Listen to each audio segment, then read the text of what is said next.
Hey everyone, welcome back to my podcast, Suchitra's Life with me, Suchitra. Today's episode, though it's a book review, I'd like to say that this book has changed my life for the better, and I want you all to pick this one up and apply the concept, like truly apply the concept. So far, all through my podcasting journey, I did talk about various books, but this one is special for me. Even if you have never picked up a book in your life, I urge you to pick this one. And if there's anything I'd urge you to take away from my podcast channel in general, would be that you read this one book. Just this one. I am talking about the book called The Bullet Journal Method by Ryder Carroll, wherein he introduces a practical, flexible, and customizable system for organizing your life. So, this book is not just about journaling, it's about creating a system that helps you capture your thoughts, organize your tasks, and track personal growth in a way that makes your life more manageable and intentional. It's also a productivity tool for me, and the bullet journal system is a unique way of taking notes, like I mentioned earlier, organizing tasks, and reflecting on personal growth. It's a method built on short, concise bullet points, which can include everything from appointments and to do lists to goals and ideas. Ryder Carroll, the author, calls it a mindfulness practice disguised as a productivity system. The idea is to stay mindful and intentional about how you spend your time while also maintaining a sense of control over your tasks and responsibilities. Though making progress in any activity is clearly desirable, it shouldn't be our sole focus. Only focusing on the outcome will often blind you to valuable information that surfaces during the process itself. For example, you were so excited about this new project and you went through, like, you taught yourself certain tools and skill set, and you took up this project and you started off like really excited, but at the end of it you weren't like feeling it. Like, after completing the project you feel like, well, I didn't really feel that much for this one, you know. So along the way, you probably stopped asking yourself some key questions like, is it contributing to your growth? So, in this book, the author says that the point of tracking is just as much about cultivating self awareness as it is about making progress. So, a bullet journal will become what we want it to become for us. So, we need to keep it simple, keep it focused, and keep it relevant. Well, diving in a little bit, the main structure of the bullet journal has an index, which is a table of contents that help you quickly locate important pages. And don't forget to number your pages. Next up, there's a future log. It's like an yearly overview for planning events or tasks far in advance, and monthly log, which is a space for planning the upcoming month, including a calendar and a task list. And daily log is a space to track tasks, events, and notes for each day. Finally, we have something called collections. So these are special pages to track personal projects. For example, in a month, you get this interesting idea, for example, an animation idea for your own story.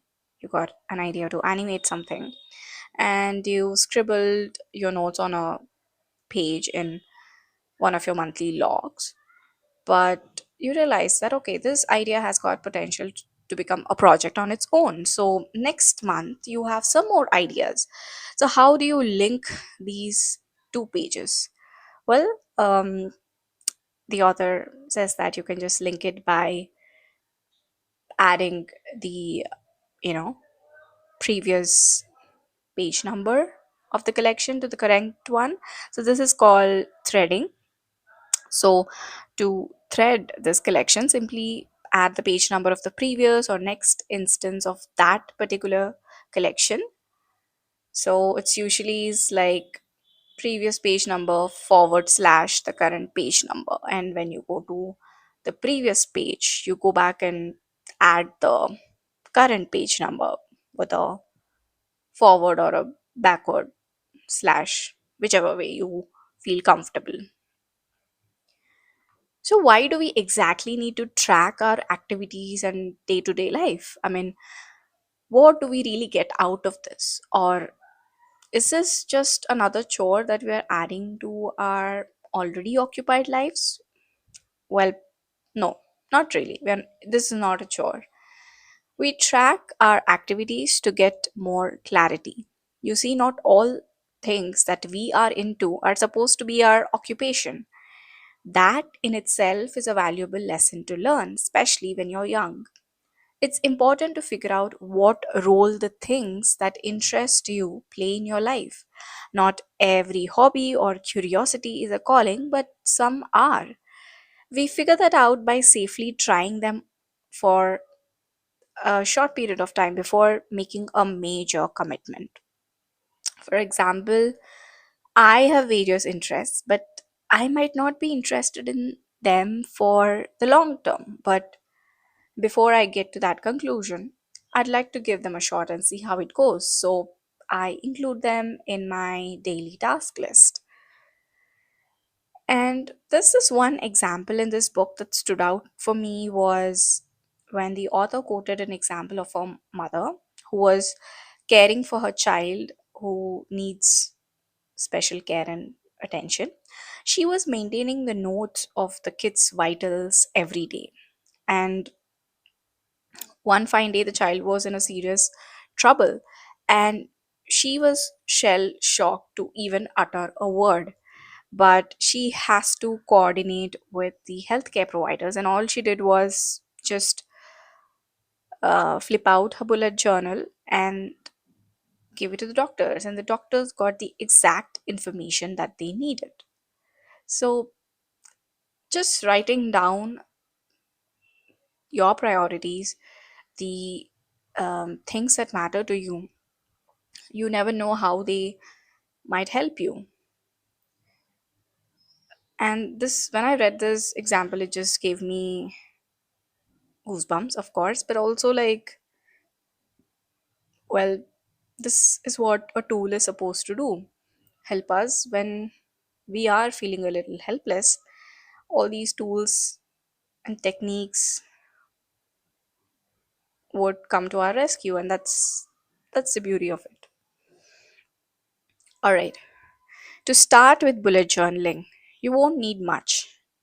You'll only need the right tools, like nothing fancy, but all you need is a notebook, like any kind will work, and a pen. Some people prefer dotted notebooks because that allows for more flexibility in layout and all of that, but lined or blank pages also work fine. And start simple. It's easy to get overwhelmed by the creative and intricate spreads that others create, especially on social media. However, the author emphasizes on the importance of starting simple and building your own system over time. Begin with a basic index, future log, and daily log, and once you're comfortable, you can add more specialized collections and designs to fit your needs. And establish a routine. Like consistency is the key to getting the most out of your bullet journal. Set aside time each day or a week to update your journal. The process of writing things down every day helps you stay organized and focused. And I can vouch for that because it really works for me. And it creates a habit that can improve your time management. as you grow more comfortable with the system, it'll feel natural and integrated into your daily life. And one of the main principles of the bullet journal method is that it's flexible. There is no right way to do it, and the system should evolve with your needs. So don't be afraid to experiment and adapt. If something isn't working, just change it. And if you feel like you need a new collection to track a goal or a habit, just create one. The bullet journal should be a living document, always reflecting who you are and how you're growing. Finally, the bullet journal method offers a unique approach to organization and self growth. Its combination of structure and flexibility makes it suitable for anyone looking to simplify their life, track personal progress, and of course, boost productivity. It um, it not just helps you stay on top of your things, but also allows you to reflect. So it's a book that teaches more than just organization. It's like for me, um, it's a guide to building more intentional, focused life. And one of my major key takeaway has been that something that the author wrote that just stuck with me. He says that perseverance and passion can be replaced by curiosity and patience. You'll know the impact of this sentence when you actually read the book. And I I was hearing a lot about the bullet journal method, or it's also called Bujo method, since I should say a couple of years, but it's only this year that I picked up the book.